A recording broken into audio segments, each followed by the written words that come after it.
everybody, it's Femtrooper, and today I'm going to be talking about the top 10 games I played in 2023.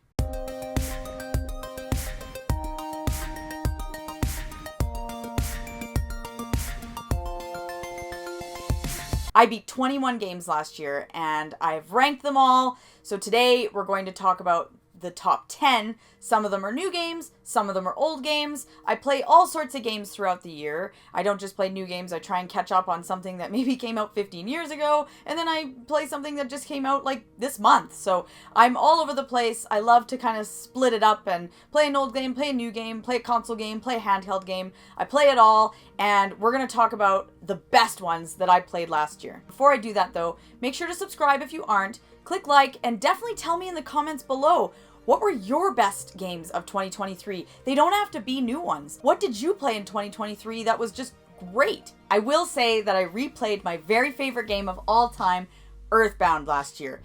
So obviously it's going to rank as number 1. So I'm omitting it from this list. It doesn't count because I feel like that's not really fair. It's my favorite game, so it will always trump anything that I play. So Earthbound has been omitted, and so we're not counting that in this list. All right, coming in at number 10 is Final Fantasy 16.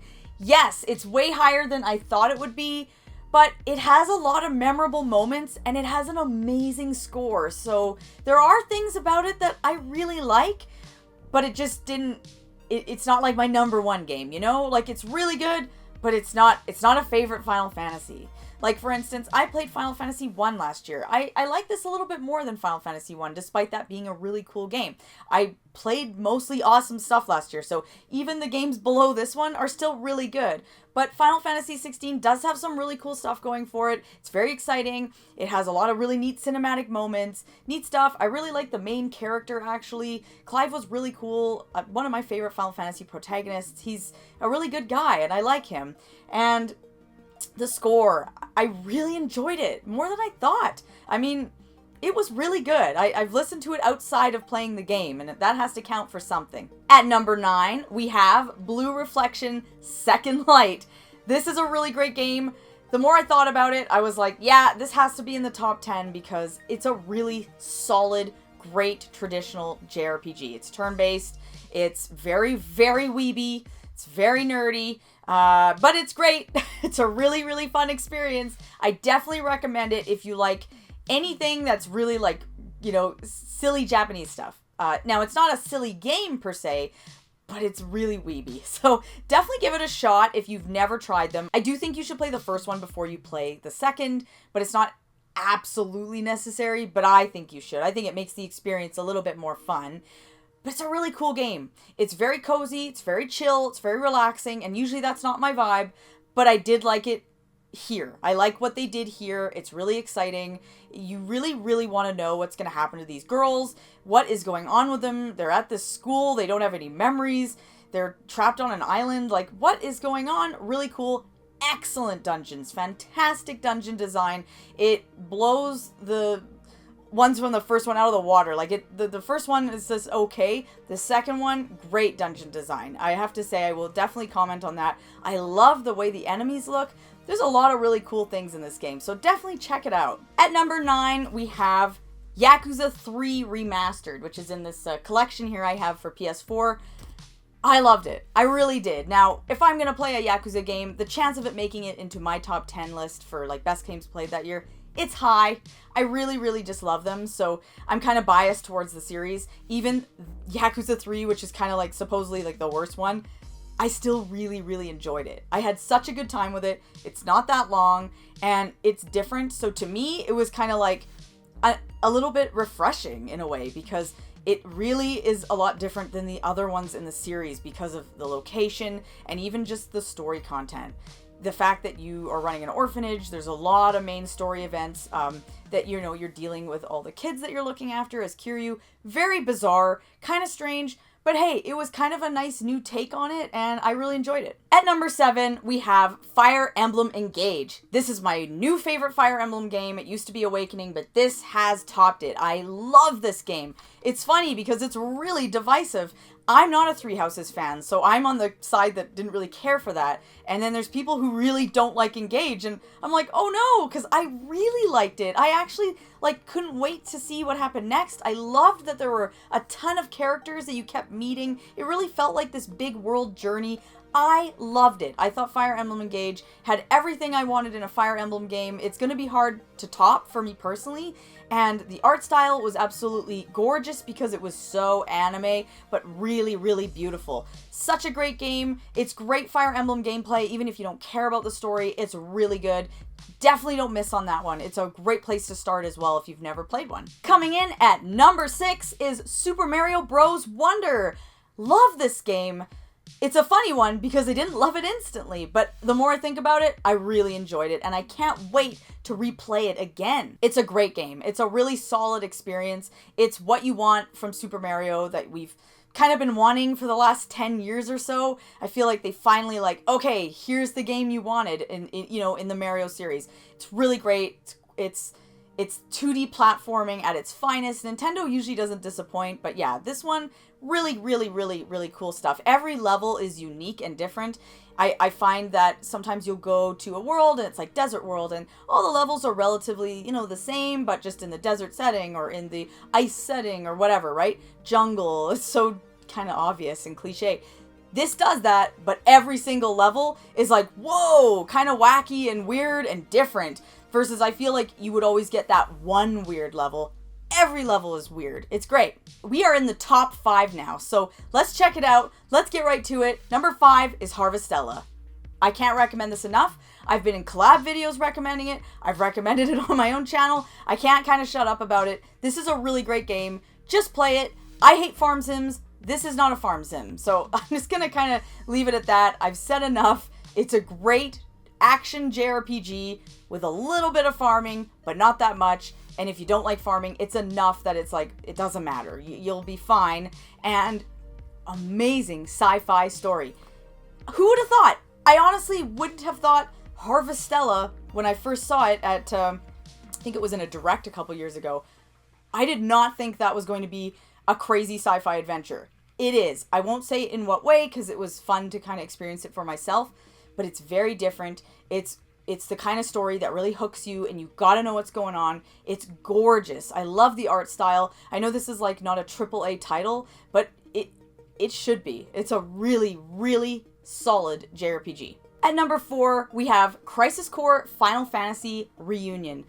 I loved this game. I thought it was fantastic. It's definitely pure fan service for anyone who likes anything in the Final Fantasy VII universe. It's a must play. You like anything to do with that game, definitely play this. I mean, come on, it's got Cloud in it, Sephiroth, Zack, Aerith, they're all there. It's really, really, really great, and I honestly had more fun with it than I ever thought. It's a huge surprise for me. I thought going into it, this is going to be a good game. I'm going to like this, but I didn't realize I was going to love it. So really, definitely check it out. It's so nostalgic in a way, and I didn't even play it back then. I played it last year.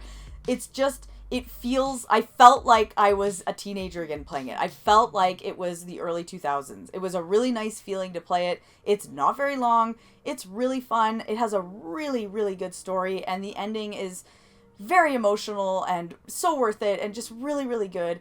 I just love it. It's a really good experience, and I still think about it, and that's a huge thing for me, by the way, especially when we get to these, really like high up games here.